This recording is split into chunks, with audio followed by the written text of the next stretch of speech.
Saya Muhammad Badani Zabilna dengan NIM 2409015010002. Nah, pada kesempatan kali ini saya akan memenuhi tugas video dari mata kuliah Bahasa Indonesia dengan dosen pengampu Ahmad SPD MPD. Nah, kali ini materi yang saya ambil yaitu PUEBI atau Pedoman Umum Ejaan Bahasa Indonesia. Apa sih PUEBI itu? Nah, untuk kalian yang belum tahu tentang Pedoman Umum Ejaan Bahasa Indonesia atau yang sering kita sebut PUEBI, PUEBI ini adalah aturan baku yang mengatur tentang penggunaan ejaan dalam bahasa Indonesia, termasuk cara penulisan huruf, penggunaan tanda baca, penulisan kata, dan penggunaan huruf kapital.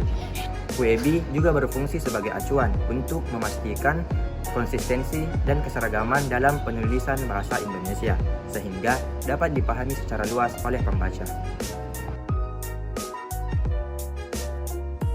Nah, ruang lingkup PUEBI yang pertama yaitu penggunaan huruf. Penggunaan huruf ini mencakup tentang aturan mengenai penggunaan huruf besar dan huruf kecil, termasuk dalam penulisan nama, awal kalimat, gelar, serta singkatan. Ruang lingkup yang kedua yaitu penulisan kata, mencakup tentang aturan mengenai penulisan kata dasar, kata turunan atau imbuhan, kata ulang, gabungan kata, dan kata serapan dari bahasa asing. Yang ketiga, penggunaan tanda baca. Panduan ini mengenai penggunaan tanda baca seperti titik, koma, tanda seru, tanda tanya, titik dua, tanda hubung, tanda petik, tanda kurung, dan lain-lain. Nah, ruang lingkup yang keempat yaitu penulisan unsur serapan. Pedoman ini mengenai cara penulisan kata-kata yang diserap dari bahasa asing atau bahasa daerah ke dalam bahasa Indonesia. Ini mencakup perubahan ejaan kata tersebut sesuai dengan kaidah bahasa Indonesia. Ruang lingkup yang kelima yaitu penulisan singkatan dan akronim.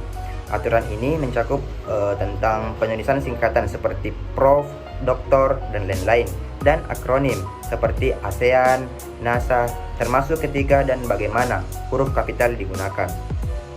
Yang keenam, penulisan angka dan bilangan.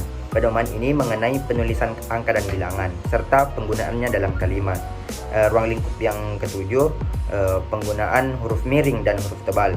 Aturan penggunaan huruf miring untuk penulisan, contohnya nama buku, istilah asing, atau penegasan tertentu, serta penggunaan huruf tebal dalam konteks tertentu. PUEBI ini sangat penting dalam konteks pendidikan, media massa, dokumen resmi, serta komunikasi tertulis lainnya di Indonesia. Baik, kesimpulan yang dapat saya ambil dari materi Pedoman Umum Ejaan Bahasa Indonesia atau yang sering kita sebut PUEBI adalah PUEBI ini merupakan panduan resmi yang berperan penting dalam menjaga keseragaman dan konsistensi dalam penggunaan bahasa Indonesia secara tertulis. Pedoman ini mencakup aturan-aturan yang terperinci mengenai penggunaan huruf, penulisan kata, tanda baca, penerapan unsur asing, singkatan, dan akronim, serta penulisan angka dan bilangan. Nah, dengan adanya PUEBI, penulis, penerbit, pengajar, dan pengguna bahasa pada umumnya dapat menghindari kekeliruan dalam penulisan dan memahami kaidah yang tepat dalam berbagai konteks bahasa tertulis, baik formal maupun informal. PUEBI memastikan agar bahasa Indonesia yang digunakan dalam tulisan tetap terstandarisasi dan mudah dipahami, serta selaras dengan perkembangan bahasa yang dinamis.